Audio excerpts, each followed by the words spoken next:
Hi, is Arthur, is that you? Are you with us this afternoon? So like they were on. Hello? Insurance. I guess so. Portion. Mhm. Out of there. It's me, Carol. Oh, it's Carol. Okay, I'm gonna move you to a participant if that's okay. Yes, please. Okay. It's Carol instead of Daniel. No, Carol just wants to listen in today.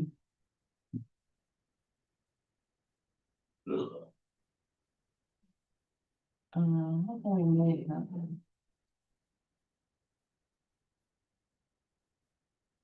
It's not the only one. Oh, There we go. the other one was N Pro Construction.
Hello. Okay, hi, Arthur. Hi, everybody. Good afternoon, good evening, good day. What? Like I said, I just. Never mind. Don't confuse it. Just trying to adjust to I which. didn't hear what you said. No, I just said good afternoon, good evening, good day, Oh. all that good stuff. Good night. Oh, the night is still young. It's only 6 o'clock by you. It's cocktail time. That's true. That's true. We anticipate it'll be a shorter meeting, so we can say this. How's the weather? Rainy? No, it's rainy and humid and rainy. Every third day is nice. The East Coast are crappy weather. Yeah. Every third day is nice. Yeah, 5 days. Okay, we're ready? We are. All right. Take it away. Let's see.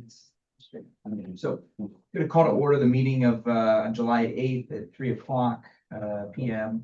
The Desert Healthcare District Finance, Legal, Administrative, and Real Estate Committee meeting. Like a call to order. I have an approval of the agenda. So move. Second. Great. The next one, the meeting minutes from last month are here. And I have an approval for those minutes as well. I'll move approval. Second. At this time, public comments from the audience may be made on items not listed on the agenda that are of public interest and within the subject matter jurisdiction of the district. The committee has a policy of limiting speakers to not more than 3 minutes. The committee cannot take action on items not listed on the agenda. Public input may be offered on an agenda item when it comes up for discussion or action. Is there any public comment? No public comments. Chris, on to you, Chief Executive Officer. All right, thank you. Just a couple of items just to mention that, you know, 2 or 3 years ago, we had done some DEI training with a consulting firm and would like to reinstate that and kind of refresh ourselves with it, both at the staff level as well as the board level.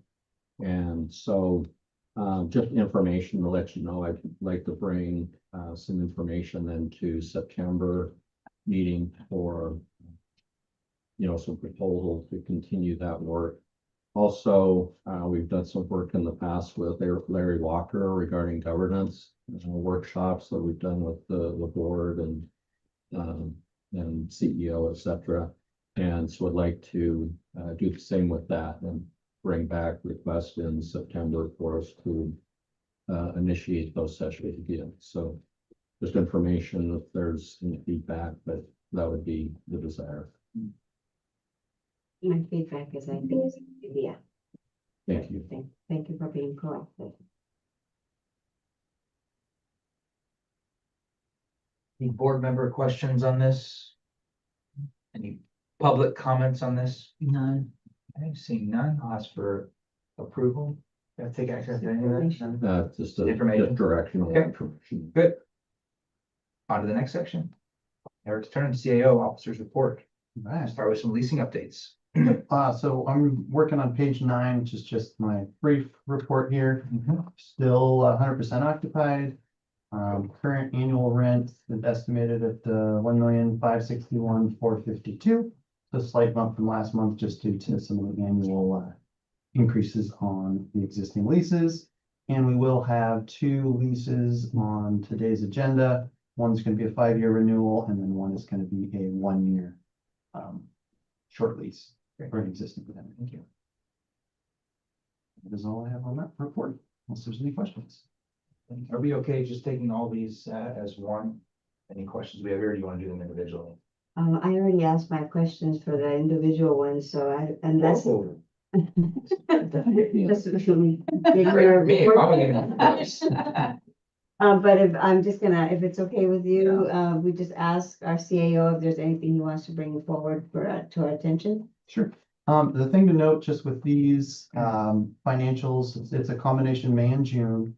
And we do note them as preliminary, since we're still going to be working on finalizing the year and the expenses and some of the related entries through the rest of the month in preparation for the auditors being on site first week of August. So some of the numbers will have some small changes due to those, primarily more on the expense side. The revenue has been what we received. There shouldn't be anything there, but it's more of allocating some of the different expenses and or nothing that I would anticipate to be material in terms of the expenses that have yet to be done, but if there's any invoices that are coming in over the next couple of weeks, they'd be that were for expenses up through June 30th, we would ensure that we recognize them where normally if we're going through a month, once we close that month, if it was the month of April and we received it after we'd already done financials, we would just log those in May as an expense. But when we come to the fiscal year, we want to keep it within that fiscal year period. I'm just wondering, would it be a good idea to just approve, May, up to May, and then wait till June until next month to do June and July? Well, the thing I would note on that is with the with the June, the way that we've operated is to do the preliminary, and then really when we get that full audit, we'll reflect the entirety of the year and all of those numbers. We note the preliminary element though, just because the numbers could change slightly due to those adjustments, and if there's any feedback from the auditors, how to treat. Yeah, I would recommend approval of the preliminary, May complete and June preliminary. And the then like numbers are Eric's pretty saying, close. yeah, Just, and then, okay. I mean, anything will be finalized with when we present the audit report in October. Mhm, mhm. As far as notes, I mean, I can highlight a few things, but if there's any questions, I can address those first. We just. My question is on page 34. Oh, way down here. So that's way at the very end. I don't wanna, Okay. I have a couple questions. Sure. One is, I know we're accounting for depreciation in a lot of our, I think our P&L is on page 16 of 87.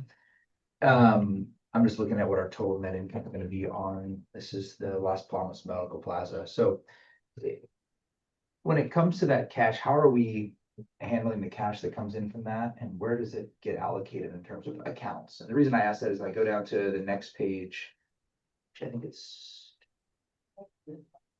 Yeah, it's, AG1. I was asking a question about a P&L and how it feeds into the. No, I understand that. I thought I heard someone say page 34. We're gonna start on 16 and we're gonna work our way to 34. Oh, okay, that's fine. I misunderstood. Thank you. Okay, fine. So on 16, it talks about some of that depreciation expense. As I'm diving into these more, I'm starting to see more patterns. On page 19, then it goes into I think it's 1017 is that account. It's at 7.9 million, whereas last year's at like 848,000. So it's a significant increase in the operations. Is that what's driving that? Is that timing of the revenues that we've been receiving?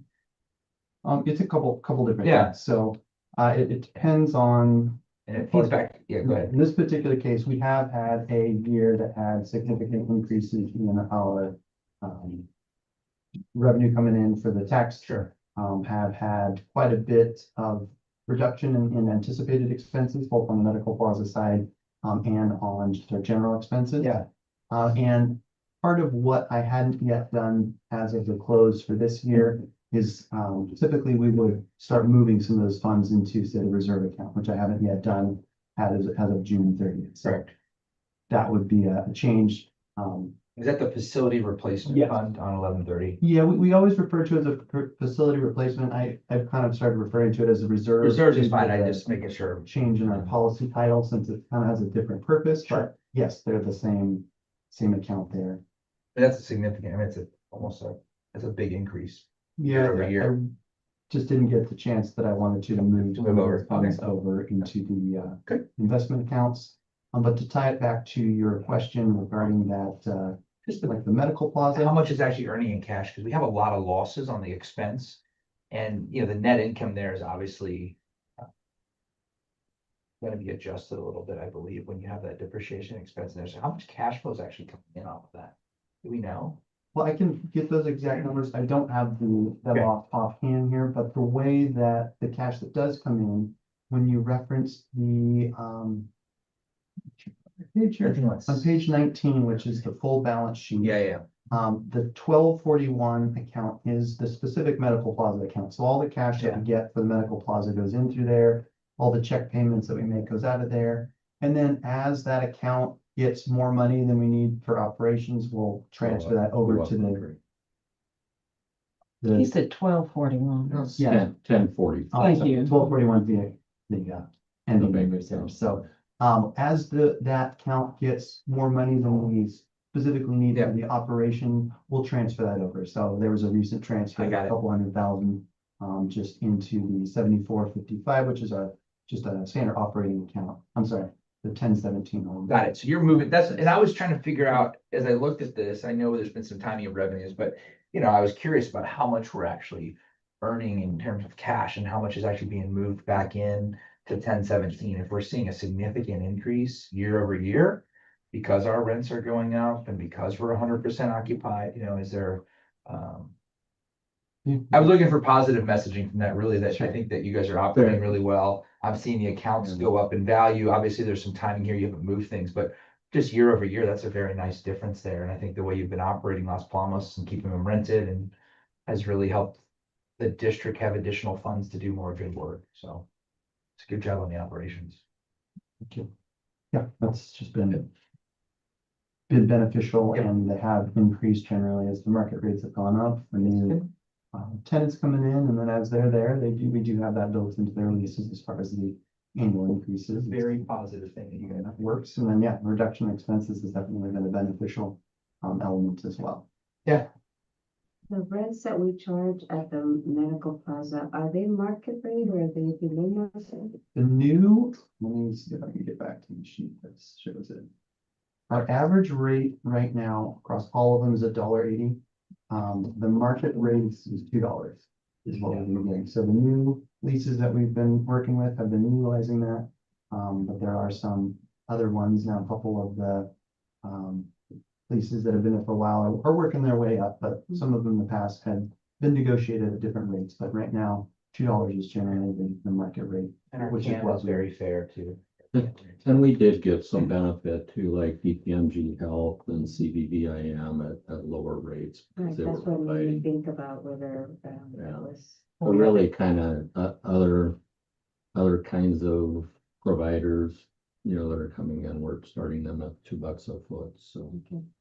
Yeah, I think it's a good opportunity to continue giving access to care, because it's one of the things that, as we continue to operate well, we can provide, feedback if a nonprofit needs a space, And that's one of the things, this is on a side, but CVVIM is going to be coming with a new grant request that will probably include an ask for, support for, because they have a space there at the Medical Plaza. I think they're having some challenges with the local space. Don't know if they're planning to stay or not, but I think we would look to help support them in staying there.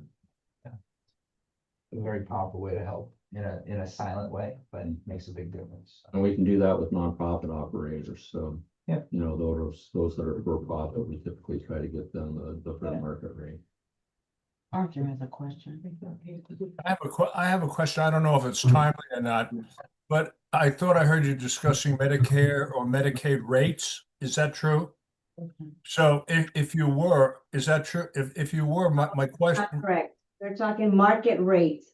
the market, okay. Well, then let me just raise the question anyway. Given the wonderful new bill, or whatever you call the new, The big beautiful bill. the new federal law, there's a possibility that physicians are going to enjoy reduced reimbursement rates. Now, if that's true, do we have any contingency thought process, or at least reserve potential for some of our tenants who might say, hey, listen, I'm taking it in the shorts and I need some help? Has that discussion come up yet? And if it hasn't, I think it needs to. It may not be the appropriate time to do it. I may have misunderstood what you guys were talking about, but that's something I think that ought to get some attention at some potential time going forward. Well, I think the way we've handled situations in the past, kind of like, if you think back to the pandemic when that started, and there was some effects on some of the providers. differently than others. And we worked with the tenants in, providing them some rent relief or support there. But we've typically left that to the individual tenants to approach us, because it's, especially if they are a for-profit operator, it's a little more challenging for us to provide. Yeah. I'm just saying we need to anticipate it, and I'm not suggesting that we do anything or even make any policy of it, but rather just anticipate the potential that there might be a wholesale impact on a lot of our providers. That's all. Good point. Thank you. Thank you. Just wanted to raise the question. Guess we can finish, if there's nothing else before page 34, we can head down. Do you want to mention though on that, that one other one that you said that there might be an error? Oh, this would be after page 34, That was page 43. Just wanted, it was noted. 33. Or, on page 43 for this, the June total for the retirement protection should be 105. That was my error in the calculation there. Okay. We did have a couple done, and the benefit, and I was going to note here as well, we did have 239,000 worth of payments processed last fiscal year, and the benefit, we already have 3 in our inbox right now that we need to get processed as well. So good start, considering it can range. It's been between about 6 to 12, depending on how busy the year could be. But to already have 3 is a good start.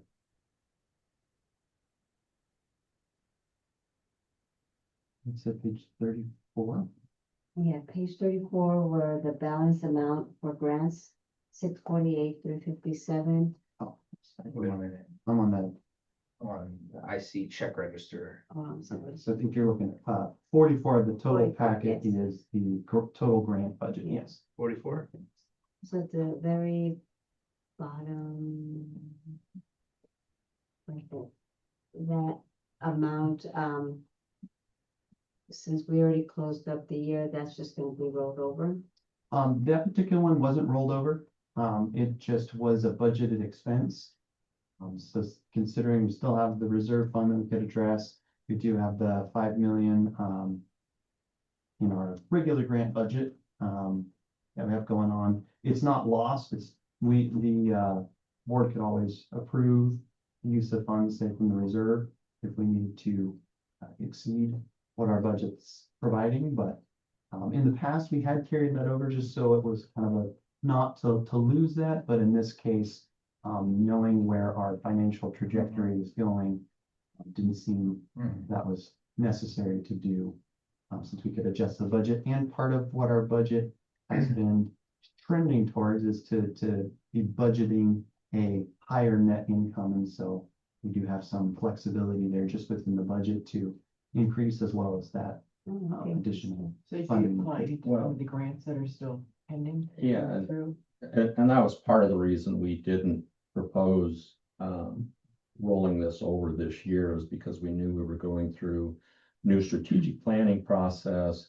And more than likely, there's, and we set with the 5 million in our budget, but we also anticipated, especially now that we're entertaining other grants, like Intercare coming through, and we've got some other large ones, that we may be overall looking to increase that grant budget sooner and throughout the year, as well as we move through the strategic planning Yeah. process. A staff memo.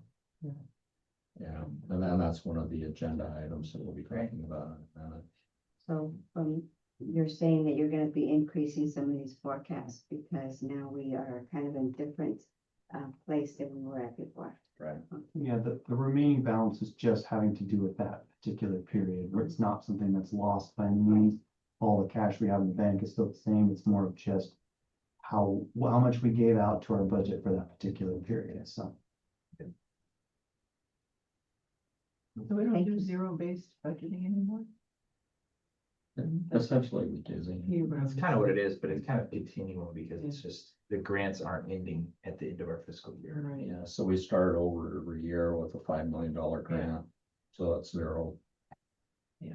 So, Yeah, we could, with our most recent budget, we anticipated income, but that could always change depending on expenses. It's more of just the estimate of what we know at that time, and then as things change, we would address. Well, are there any other questions regarding the finances? No more approval, if there's no other questions. Great, I don't think there's any more board questions, so. Okay. I have a motion for approval. I'll go ahead and second it. Other comments? Any public comments? No public comments. Okay, all in favor? Aye. Aye. All right, on to other matters. I think we have some leases to review. The first one being, for Dr. Gundry. Yes. So Dr. Gundry is an existing longstanding tenant. The current lease is expiring at the end of the month, which did provide for 2 one-year options. The office did reach out to ask if we could increase that to a 5-year term, which we have no problem doing. So the addendum is attached here, which will increase the option term to 5 years. We'll use our standard annual increase of the greater of 3% or CPI, and then also provides a $10 square foot tenant improvement allowance. We have the addendum attached for review. We recommend it, and is there any questions you may have on? Do we have to stop eating blueberries? Depends on the month.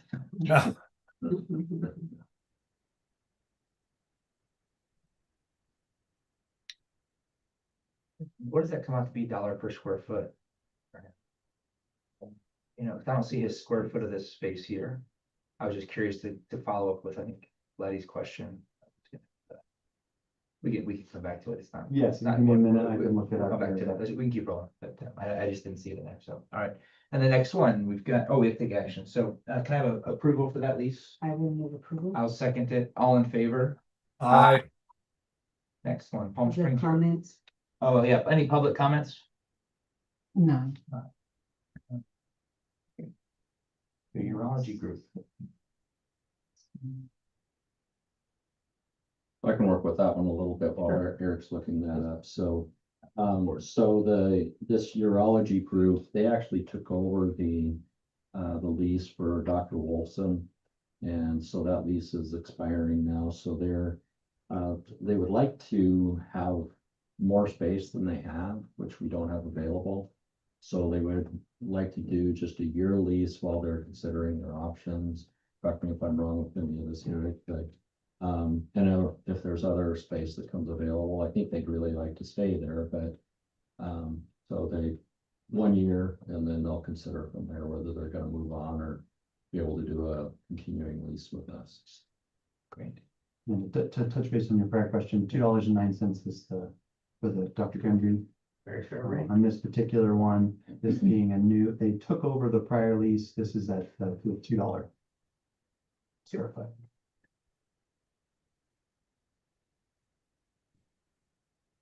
Is there any board questions on the urology group lease?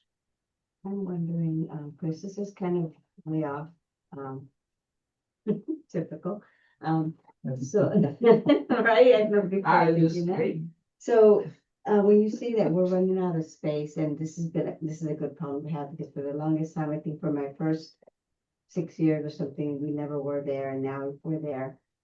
Does it ever become, should we consider whether it would be feasible for us to look at leasing out the office space that the district staff currently uses and moving that operation to a more central location in the Coachella Valley?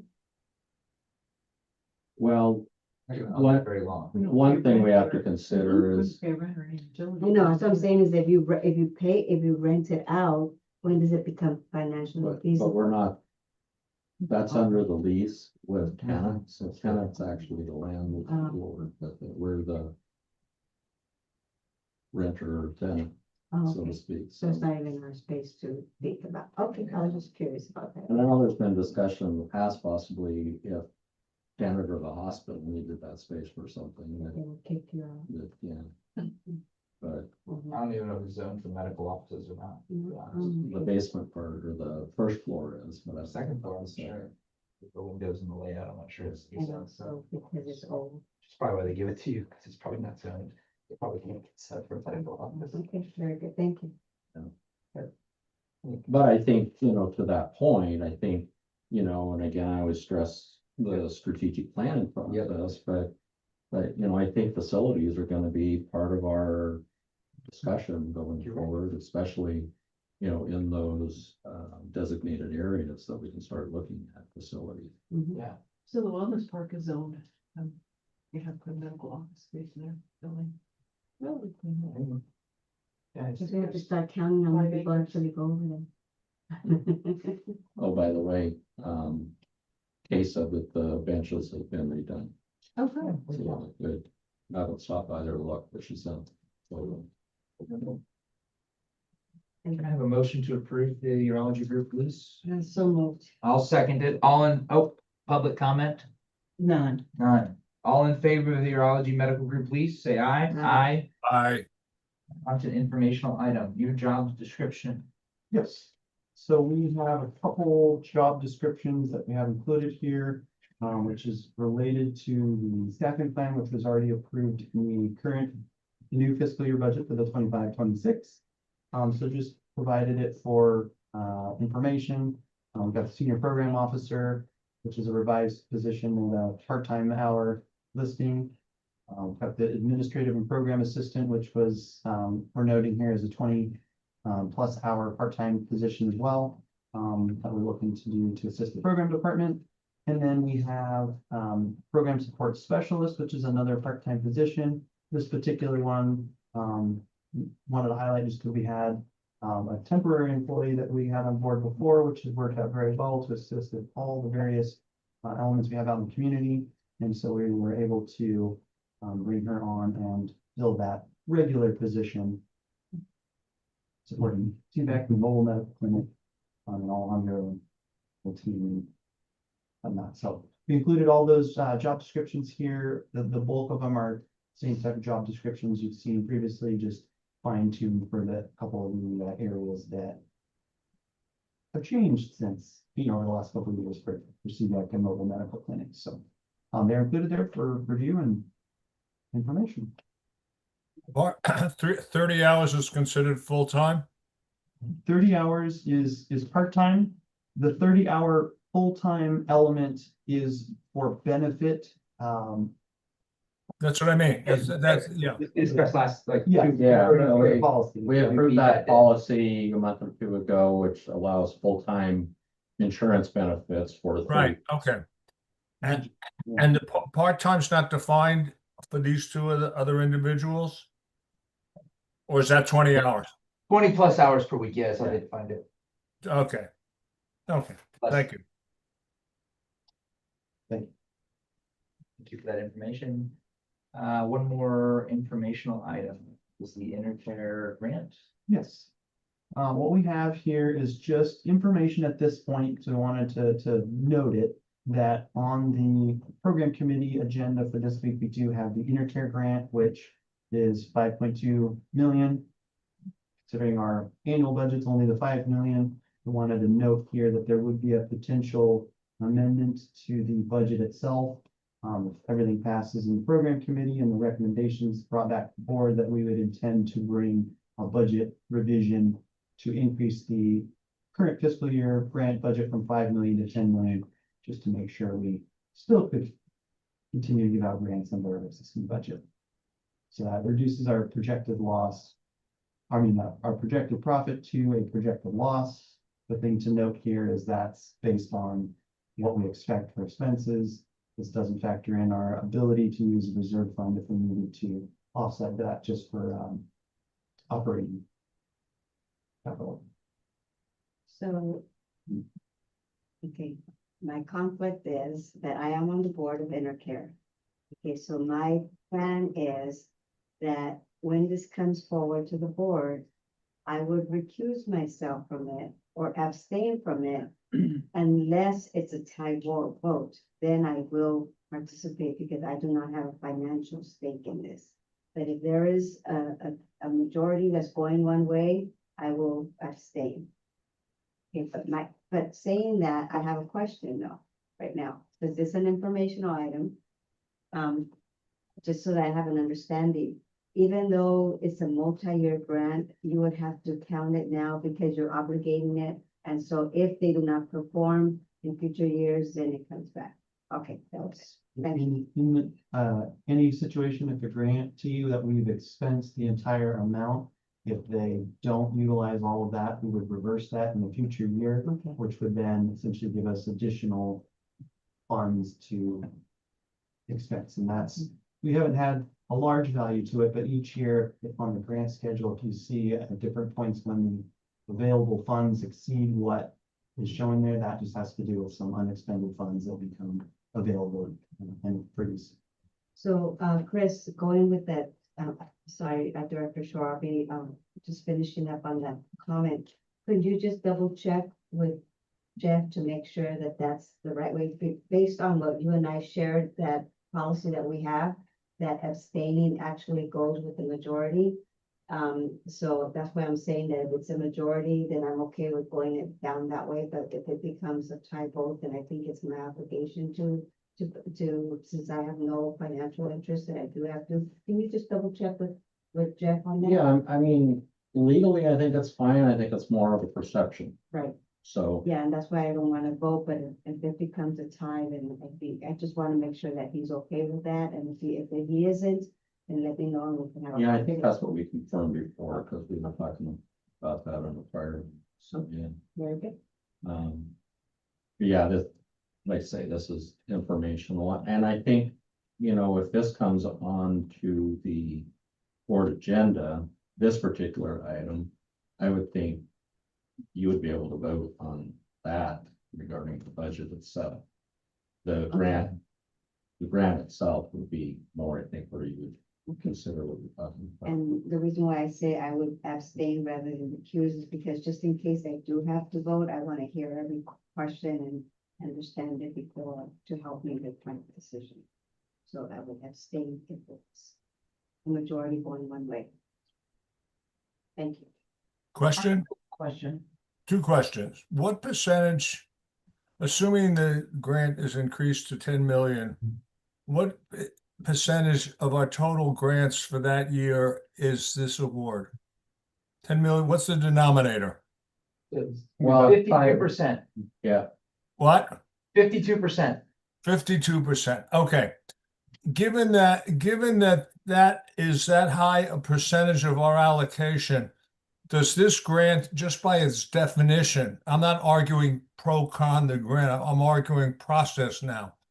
Should we have a higher level of accountability of maybe a quarterly report to the board or some other mechanism that we can just justify or demonstrate oversight of the process?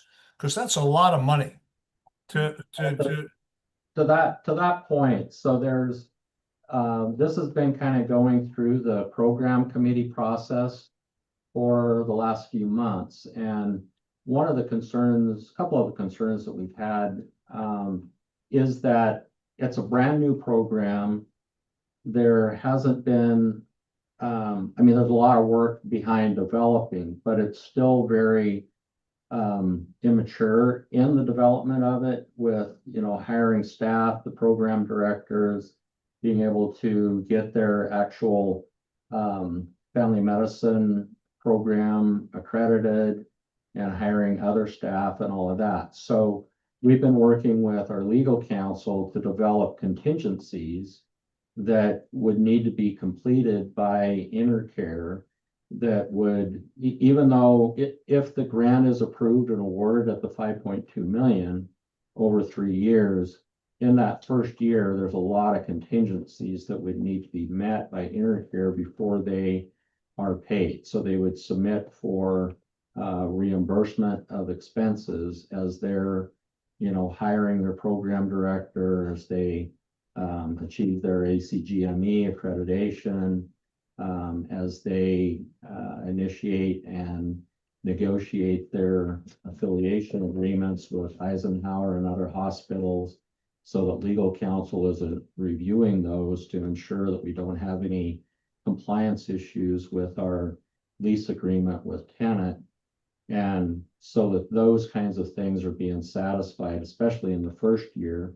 And then it would continue into years 2 and 3 as they're completing the tasks, et cetera, that they're defining for those years that would be on a reimbursement basis. Have I covered that well enough? Donna, do you have more of your thoughts on? No, but the thing is that we're gonna require them to report monthly, so it's Okay, monthly on a Okay, basis. what So we what have I'm really control of the funds that way. Okay, what I'm concerned about, I understand startup costs and, but I'm also concerned about performance. In other words, the delivery of care, volume and metrics that go along with getting organized. And granted, in year 1, the balance between the two would be skewed towards overhead. And hopefully in years 2 and 3, overhead and operational background costs would diminish, and the ability to demonstrate impact in the delivery of care becomes significant. And in other words, I'm trying to look at this question from behind the eyeballs of our constituents, and how we demonstrate the process, not just from a mechanical point of view, but to ensure that the real priority of what InterCare is doing is the delivery of clinical services to its constituents. And I just want to make sure that that gets really clocked into the review process or the accountability process. That's the purpose of my concerns and my comments. Yeah, and there will be progress reports as the grant period continues. That will give that information, and then, and just so you're aware, the grant, the 5 million of grant is majority to support compensation, salaries, et cetera, for their staffing needs for that program. Right, that's the point. That's exactly the point. So that it's skewed towards administrative overhead at the beginning, but at some point there should be. All the way through, it's supporting. Yeah, it's supporting that, but there should be a tipping point where clinical delivery care starts to emerge as the rationale behind why the money the was. outcome. Yes. Yeah, that's all I'm trying to say. Gotcha. Thank you.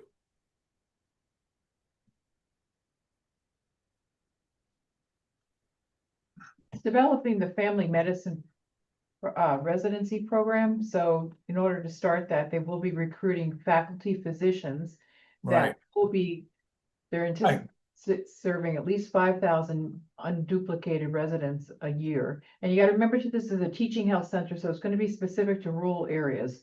So it's, Yeah, even good. the residents will be rotating through DAP and other entities, but it's those faculty physician will also be seeing patients as they're teaching the residents what to do. That's great. That's exactly what I'm talking. Yeah, that's great. You're answering my question straight up. Thank you. And sorry, I think I have questions around a lot of this, around capabilities to run a GME program. We've seen Tenet have difficulties keeping accredited with GME programs. It's not easy to keep that. I'm not sure, after my conversations with a few of them that reached out, this was probably a couple of months ago, about their capabilities to even do that. So, I think for me, if we want to be a good partner, besides being a financial partner, we have to look at having legitimate oversight into some of this, because I know a little bit about the organization, not a lot. I want to see them succeed, because the area where they're going to reach needs to be reached, but it is not easy to do that. The sooner they get a successful GME program, the sooner that the whole point of GME is to cover the training costs of the residents, provide a stipend for the residents, and support them while they're training, right? And so Medicare covers all of that. And depending on the area and the population served, they grant a certain amount per resident that they hire.